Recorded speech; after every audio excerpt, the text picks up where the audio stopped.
Hi, thank you. Good, how are you? I went to this spot.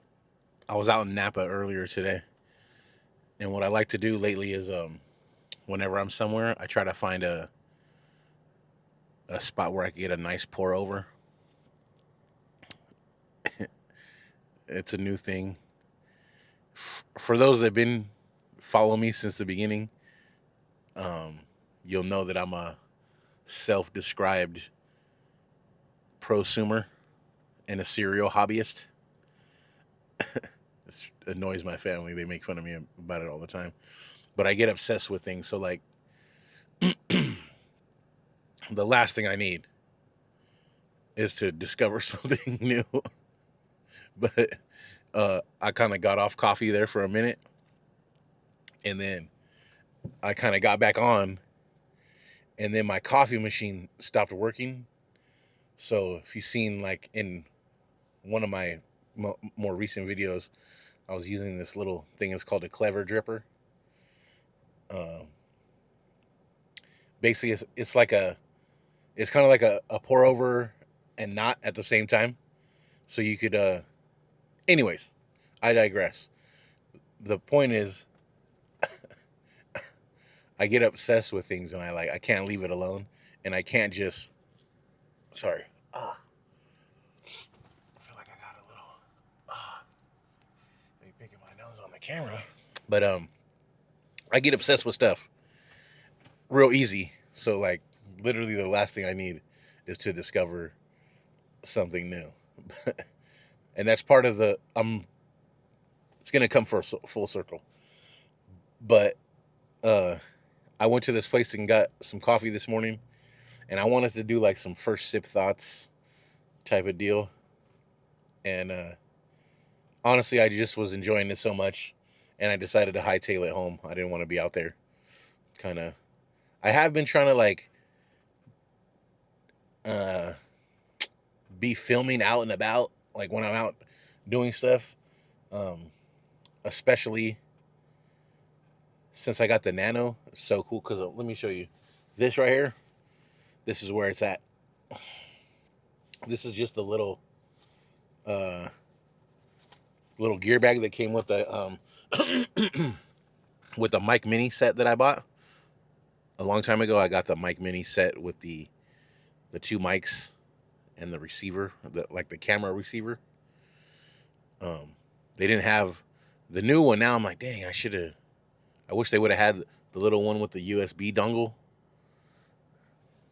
I would have rather got that one, but um, so yeah, got into coffee recently. I was gonna shoot some video, but the only footage I got of was me walking in, and I was mic'd up. So I've been trying to do something like that. Has kind of intrigued me. I've seen a couple, similar things. So uh, once again, back on track. So um, I get obsessed with things. Now here we go. Herein lies the rub, right? Editing woes. It's kind of what I've been going through. Um, if you edit on PC,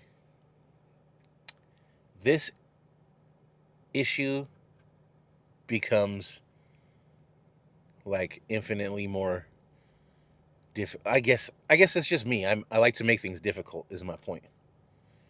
I can't just do the regular thing. I don't know why. It's a problem, and I recognize it myself. But anyone that knows me can tell you, like, I can't just do the regular thing.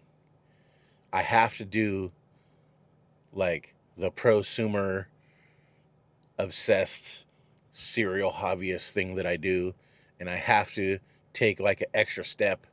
I gotta so all this to say that if you're editing on PC, that this is like, hold on, yeah, if you're editing on PC, you have like more options and less options at the same time. So basically what your decision is basically, can I, or your options are basically, go with some type of like cookie cutter, very basic editing software, or Davinci Resolve. That's pretty much what it comes down to. And even with Davinci Resolve, like nowadays, most people are using Mac. So that's a whole nother thing, because it looks like Mac won the war,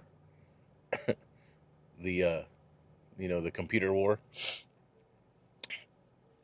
And I'll get to that in another video. But honestly, editing has become in the biggest friction point in my like video creation.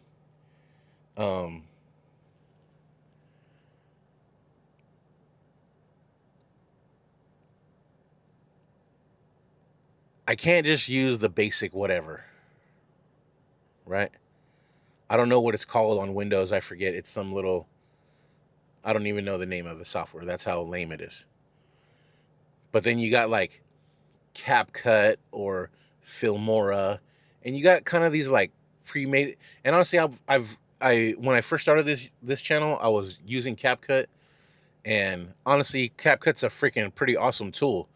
The only problem is that when they did that update to their user agreement, maybe like a year or more ago,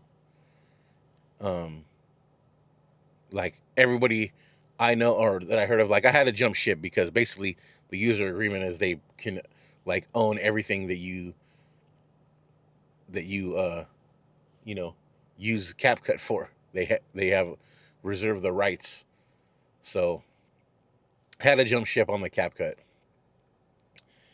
Now, I wanted to talk to you guys because I always ask I'm sure that every one of you guys, your vloggers out there that I watch, you've got a comment from me saying, hey bro, what do you use to edit? So if you guys are watching, I would like everybody to go down and leave a comment and tell me what software you're editing on, if you use a PC or Mac, and what your experience with it is.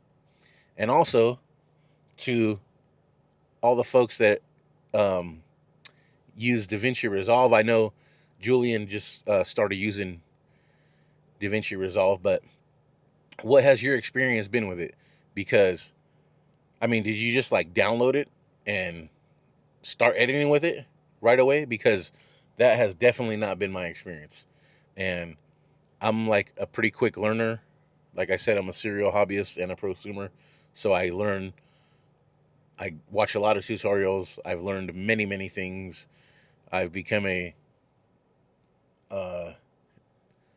tertiary expert on many things over the years by teaching myself, watching tutorials, trial and error, self-teaching, etc. So for me, the editing part is the easy, like I wish I could just get to that point. Now, as of the time of this video, I think that I got DaVinci to where I could use it now. But my issue has been it doesn't just work. Like there's too many settings, and I understand that because for real, DaVinci is a professional level tool. Like it's what your shows on Netflix and, like real shows and real films are using DaVinci Resolve. That's that's a pro level software. And I don't need it. We all don't need that. But number one, the standard version is free, so there's that. And it's a really awesome tool. Once you figure out how to use it, it's great. And I think like the actual using of it, the actual editing part, is not an issue for me. The problem is is that it doesn't just work. So like I wanted to ask you guys that use it, like, are you like, because I've had to learn these things. This is something I didn't have to deal with any of my previous editing experience. Is like I had to learn about codecs and proxy files and optimized media and et cetera, et cetera. I think I finally got it to the point where I can work with it now. But like, are you guys creating proxy files for every project? Like, I don't know. It's not an issue. I don't think like I can, like I think that that's not going to be an issue for me if that's what needs to be done. But the other thing is I don't have like a crappy computer either. Like I have a, I have a really good computer.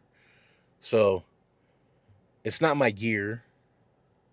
Anyways, as you could tell, it's been a frustrating process. So I wanted to ask you guys that use it, what has been your experience with it? Because for me, it's taken me a minute now to even get to the point. Mind you, I'm a busy person. Um I don't like work on videos every day. But I'm gonna tell you a quick story. Recently, I got in trouble. Yes, I'm a grown man, and yes, I still get in trouble with my significant other because if you guys that are in long-term relationships, maybe you'll be able to relate. I stepped outside the boundary and I made a purchase without consulting my significant other. Ha ha ha ha, yes. Get your laughs in. But I bought a Galaxy Tab S11 Ultra. Pretty sick.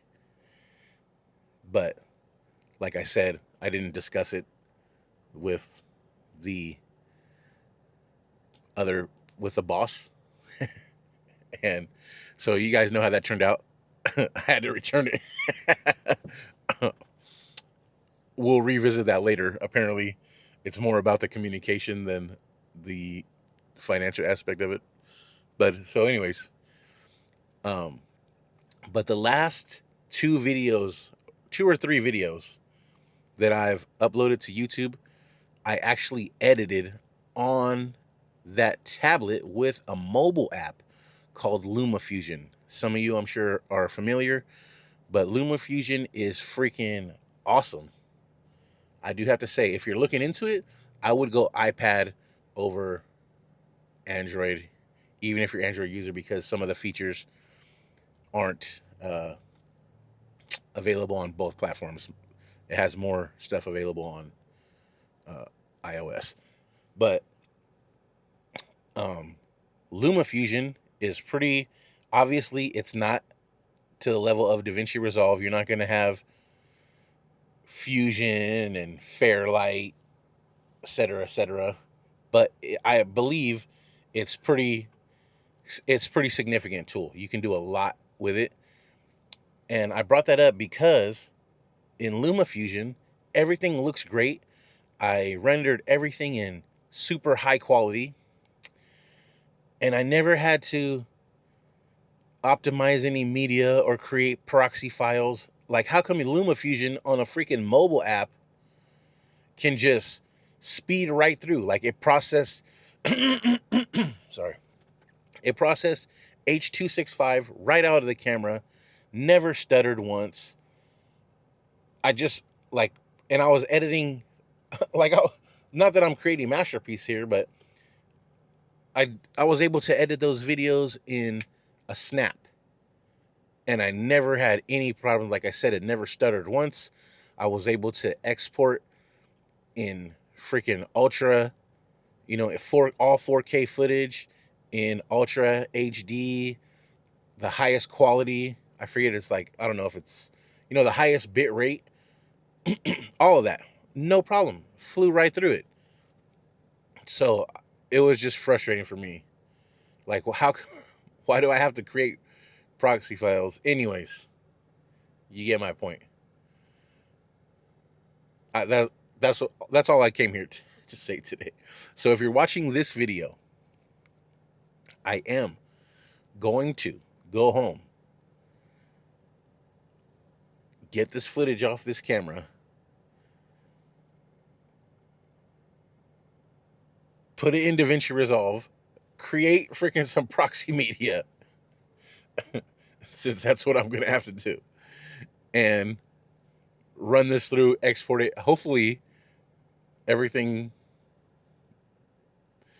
runs goes according to plan, which, almost never happens. But anyways, that's all I wanted to say today. I've been frustrated. Honestly, if I could, once I figure this out, like, there's nothing stopping me from vlogging every day, or not even vlogging, like creating something. Because I don't think this channel is going to be, like, I have better plans. I'm still going to vlog. It's going to be part of it. But I have other cool stuff that I'm trying to do. So anyways, that's the plan for today. I'm picking up my daughter from school, so I gotta go. But please leave a comment. Let me know what you're using to edit, what your experience with your editing, what your experience with editing is. Like, let me know if you're using Mac or PC. And then for the DaVinci Resolve users, please let me know if I'm missing something here, especially if you're editing on PC. But I figured out a lot of settings. I've went into the master settings, and you know what I'm talking about if you're using it. So I think I got that part figured out for the most part. But, like, is this something that you're doing every time you're creating proxy files just to make a vlog? I'm just asking.